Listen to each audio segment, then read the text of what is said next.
Israël et la Turquie entament une reprise des relations diplomatiques, mais Ankara affirme ne pas abandonner la défense de la cause palestinienne. L'inquiétude grandit autour de la centrale nucléaire de Zaporijia. L'OTAN réclame une inspection générale d'urgence. Les vendanges ont déjà commencé dans certains domaines viticoles du Bordelais. Une récolte précoce en raison des épisodes de canicule cet été. Israël et la Turquie entament un rapprochement diplomatique après plusieurs années de tensions. Les deux États avaient rappelé leurs ambassadeurs en 2018 après la mort de manifestants palestiniens à Gaza. Des ambassadeurs devraient être nommés prochainement, mais le ministre turc des Affaires étrangères prévient – Ankara continuera de défendre la cause palestinienne. Bien sûr, la reconduction des ambassadeurs est importante pour le développement des liens bilatéraux. Et comme nous l'avons toujours dit, nous continuerons à défendre les droits de la Palestine, de Jérusalem et de Gaza. Et il est également important que nos messages sur cette question soient transmis directement au niveau des ambassadeurs à Tel Aviv. Ce réchauffement diplomatique fait suite à la venue du président israélien en mars à Ankara, suivi d'une visite du chef de la diplomatie turque à Jérusalem au mois de mai. Les relations entre les deux pays s'étaient tendues en 2010 avec l'assaut meurtrier lancé par Israël sur un navire turc qui tentait d'acheminer de l'aide à la bande de Gaza sous blocus israélien. Se préparer au pire des scénarios.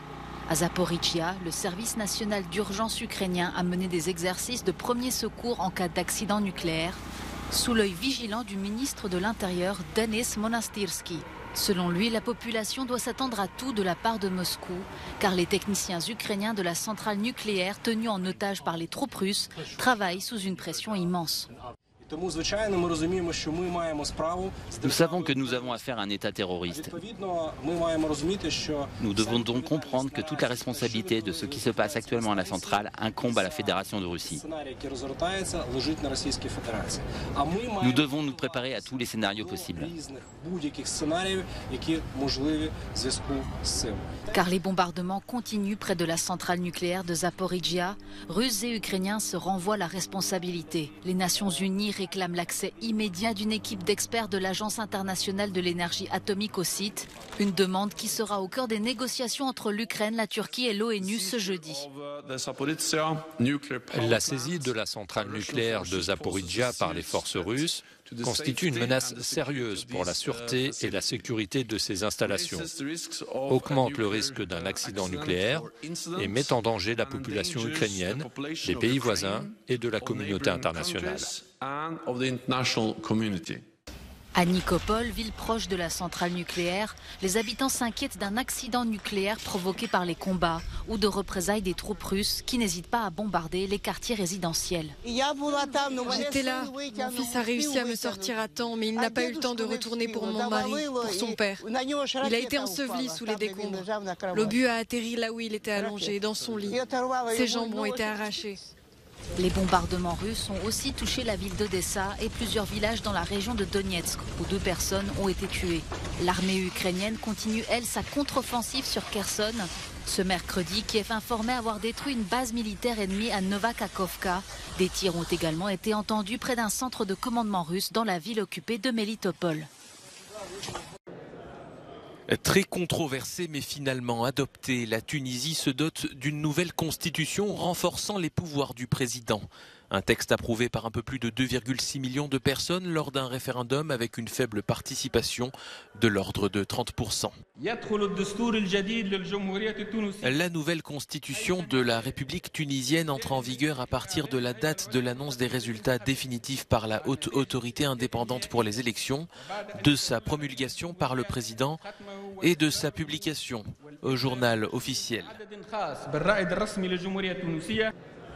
Cette nouvelle loi fondamentale a été proposée par le président Kais Saied, qui s'était déjà arrogé les pleins pouvoirs en juillet 2021. Alors que le pays avait opté pour un régime limitant le rôle du chef de l'État à l'issue du printemps arabe, cette nouvelle constitution est vue par l'opposition comme un retour en arrière. Selon les politologues, ceux qui ont voté pour ce texte étaient motivés par l'espoir d'une amélioration de leur situation économique. La Tunisie est plongée dans une grave crise, avec une croissance faible, une pauvreté accrue et un chômage élevé. Le pays, très endetté, négocie depuis des semaines avec le FMI pour obtenir un nouveau prêt de 4 milliards de dollars.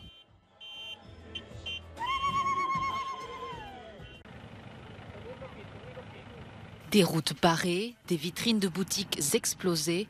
En Thaïlande, une série d'attaques coordonnées dans le sud du pays inquiète les autorités et la population. Dans la nuit de mardi à mercredi dernier, 17 magasins, épiceries et stations-service des provinces de Pattani, Yala et Narathiwat ont été prises pour cible. 7 personnes ont été légèrement blessées. Si la raison derrière ces explosions reste encore à déterminer, ces incidents sont de plus en plus fréquents. Depuis 2004, la Thaïlande, majoritairement bouddhiste, est aux prises avec une insurrection séparatiste dans plusieurs provinces à majorité musulmane, proches de la Malaisie. Un conflit qui a déjà fait 7300 victimes civiles selon l'organisation Deep South Watch. Les accords pour la paix, entamés en 2013, sont aujourd'hui au point mort.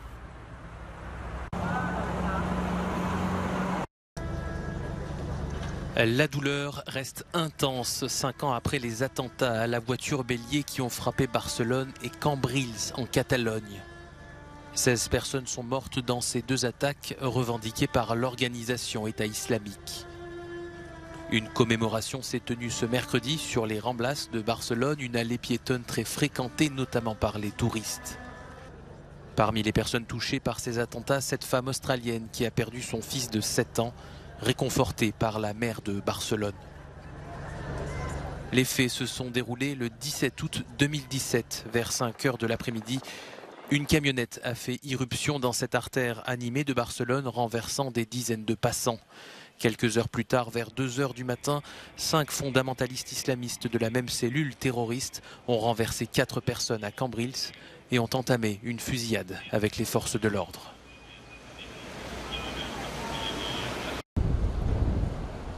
La Méditerranée se réchauffe.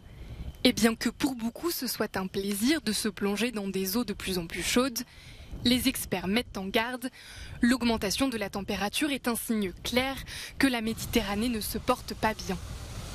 Selon les scientifiques, de Tel Aviv à la Côte d'Azur en passant par Barcelone, la température de l'eau a augmenté de 3 à 5 degrés au-dessus de la normale pour cette période de l'année.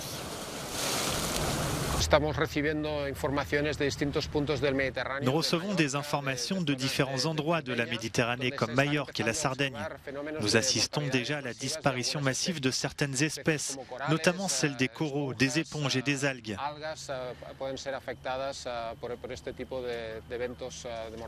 Les installations d'aquaculture, comme les fermes de moules, sont également touchées. Elles subissent les effets de cette vague de chaleur, ou plutôt de cette vague de chaleur maritime.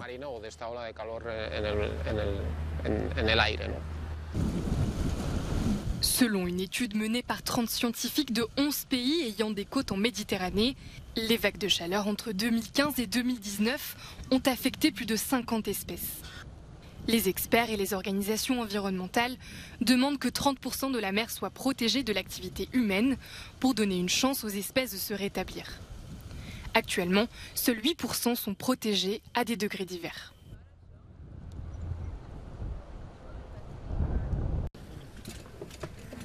Au lever du soleil, les vendangeurs s'affairent profitant des températures encore fraîches. Installé aux portes de Bordeaux, ce domaine viticole est l'un des premiers de la région à avoir sorti les sécateurs. Avec 15 jours d'avance pour le vin blanc, la vendange est inhabituellement précoce en raison de la canicule. Le propriétaire est malgré tout rassuré par la qualité de sa récolte. Il n'y a aucun moment, au travers des 4 périodes de canicule que l'on a connues pendant cet été, on a vu la vigne souffrir. Elle est restée verte avec un vert dense pendant les mois de juillet, pendant les mois d'août. Mais avec la sécheresse, les baies sont 40% plus petites que d'ordinaire. Cette année, la production sera donc moins abondante, mais le raisin, lui, est prometteur. Gorgé de sucre avec plus de 14 degrés d'alcool potentiel. Il y aura moins de volume et donc forcément c'est moins de bouteilles. Donc pour nous ça sera un manque à gagner. Mais après par rapport à toutes les conditions qu'on a connues, voilà, c'est quand même un millésime assez inespéré pour l'instant. Contrairement à d'autres vignobles frappés par la grêle, le Bordelais peut espérer beaucoup de son cru cette année. Selon un expert, le millésime 2022 va donner des vins aux arômes peu connus jusqu'à présent. Un avant-goût de ce à quoi le Bordeaux ressemblera dans les années à venir en raison du changement climatique.